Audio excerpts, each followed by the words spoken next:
If you are on the SSDI rolls, but you return to work less than 12 months from your onset date, you can be in some really hot water. How hot?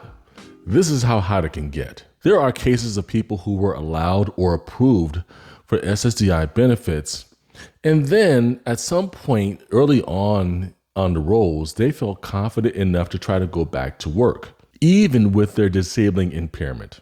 You need to know about the idea of working within 12 months of onset. We'll attack it like this.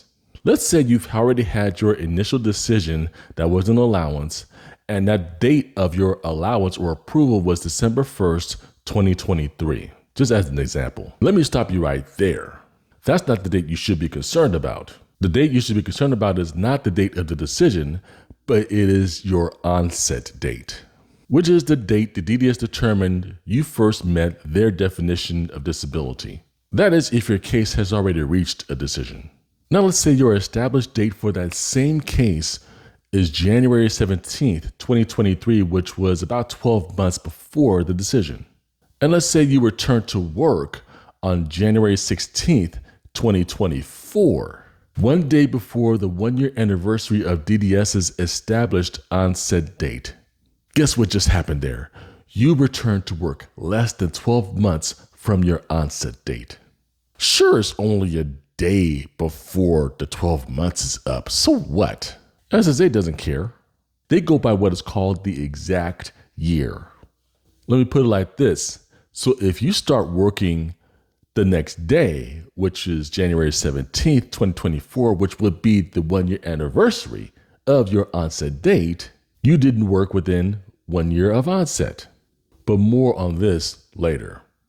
The most important thing to understand in this whole working within 1 year of onset situation is what's called SGA, otherwise known as substantial gainful activity. Now, SGA is basically the idea that there is a threshold that SSA counts as being gainfully employed in a substantial way.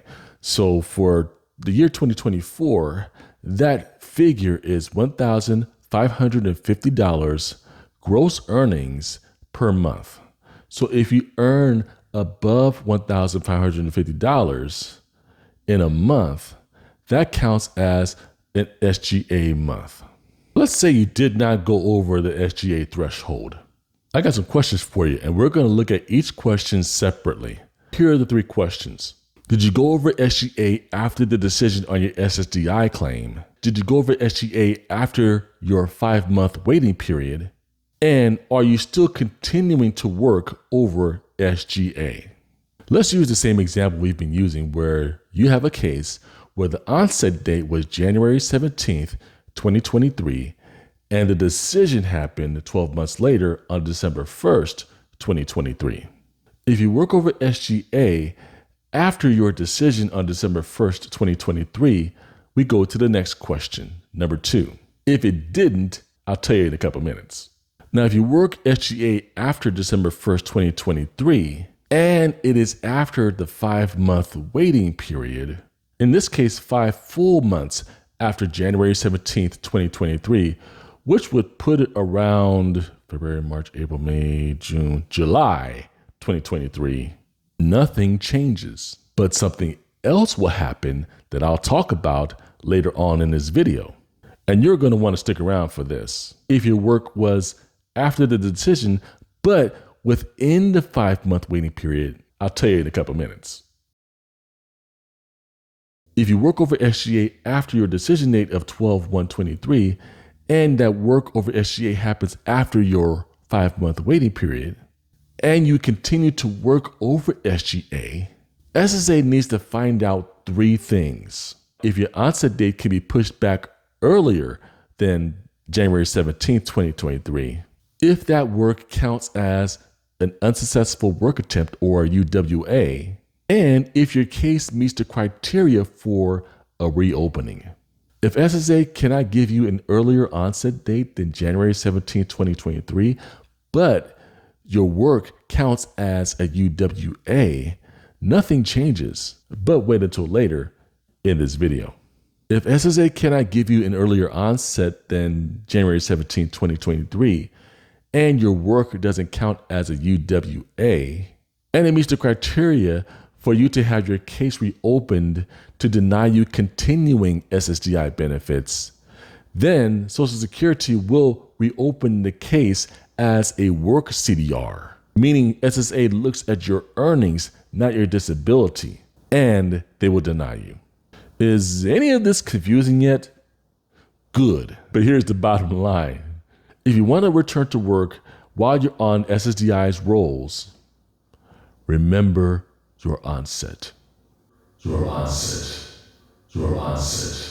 If you work over SGA before your full year of onset is up, you have to go through all of what I just talked about. But if you wait until the year is up, your year of onset, this whole 12 months to the day of your onset 1 year later, then this is what's going to happen, which is what I've been telling you to wait on this entire video. So here it is. Every month you work after your 1 year mark will be counted towards what's called your trial work period. This is the basic idea for anyone who is waiting on a CDR to happen. You have 9 trial work period months you can burn through. And it's a rolling 9 months, which means they don't have to be back-to-back months to count. Now I bet you're wondering, what if I go back to work while my case is pending and I work over SGA? I think a better question to ask is this: what if you work while your case is pending and you continue to work over SGA? Short answer, the DDS will deny your claim. Long answer, either they will deny your claim or develop your current work to see if you are in fact earning above SGA. It's step 1 of sequential evaluation. And I bet you may be wondering what sequential evaluation is. You know me, I've got you covered. I got a whole video that talks about just that. All you gotta do is go to this video up here and it'll take you to the video talking about sequential evaluation. And I'll see you on the other side in the next video.